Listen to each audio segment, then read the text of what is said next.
This video is about making slings. Now, the very first sling I ever made, I was about, I'm guessing about 10, 11 years old, something like that. It was just a strip of cloth, just a long, thin, rectangular strip of cloth, and I put the stone in the middle and held the ends and whirled it around. It worked. It wasn't great, but it worked, and it was a start.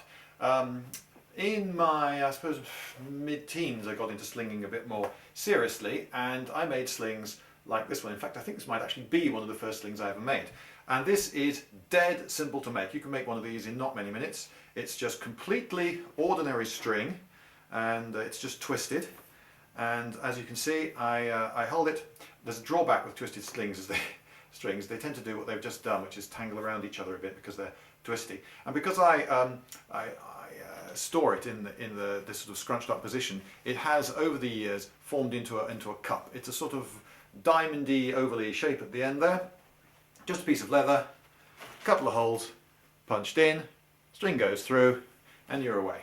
And all you need to do is wrap it round your finger like that, and you're ready to go. So this works decently well. Ordinary string I have found it to be quite strong enough. In fact, I've never known the string snap on me. I don't think I have, though I have known the little holes on the leather to go. But that's not very often. Now, more recently, this is the first all string, all plaited sling that I made. This is it's got a sort of biblical feel to this one. I feel very sort of David and Goliath with it. This is just 6 pieces of string that were about 3 times the length of the sling, which were then doubled so that all the ends of the string are at this end and all the middles were at this loopy end.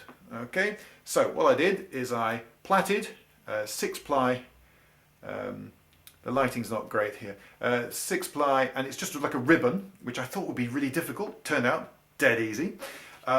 So I started plaiting just off the centre, plaited around, and then merged the 2 plaits into this, which is 12-ply, and it goes 12-ply down to here, at which point it splits into 2 lots of 6-ply again. And again, it's ribbon plaiting, so can you see it's wider that way than it is that way. Okay, it's sort of ribbon-like. Again, I thought it'd be difficult. Turned out it was dead easy. This took me half an hour. I was expecting it to take me much longer. It took me half an hour. It's my first go, and it works. So I got 2 lots of these ribbons, which then merge again into 12-ply, big knot, and then I leave the tassel because well, the people in the Balearics making slings today leave a tassel on the end, so I thought, you know, who am I to question their technique? So that's another way of doing it. This one, long sling, very similar again. Another natural fibre. This is sisal. This is sisal string, kind of an old-fashioned natural vegetable fibre. Sisal is a type of cactus. I've seen it growing in Scotland. Admittedly, that was in the botanical gardens in a greenhouse. Now, this one is 5-ply at that end on the loop, and I did that just by getting a single piece of string and adding it into the 3-ply in a loop, plait, plait, plait, then merge together. I've cheated very slightly in that there is a bit of thread in there sewn through with a needle just to hold things in place. Not actually necessary, but you know, better safe than sorry, eh? And then it's 3-ply, completely ordinary 3-ply plaiting.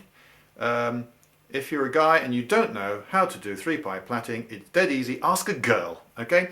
And then here we've got the cup. Now the cup, you see, if I pull the strings, can you see how it just sort of hugs the ammunition?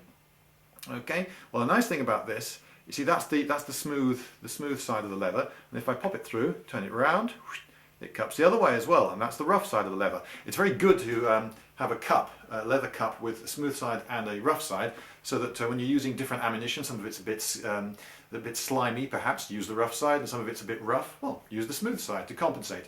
And then back to ordinary plaiting, and then knot and a tassel, and you know what? You're done. With this sling, I can say that I've just had this in my pocket, in my jacket, for years and years and years. So if ever I am on a country walk and I happen to find myself next to, say, a river with some stones, I can do a bit of slinging even if I hadn't planned to do any slinging. So it's quite handy to just stick these and keep one in your pocket, which is one of the advantages of slings over other weapons. I have in fact boarded several aircraft wearing with this in my pocket. I don't feel tremendously guilty. I mean, I don't think anybody has ever, nor ever will, successfully hijack a plane with a sling. I'm warning, you're going to Trinidad, or I've got this bit of string, just hold on. There's not much room in here, is there? No, I don't think it's going to really work. Anyway, that's making slings. You can do it! Bye.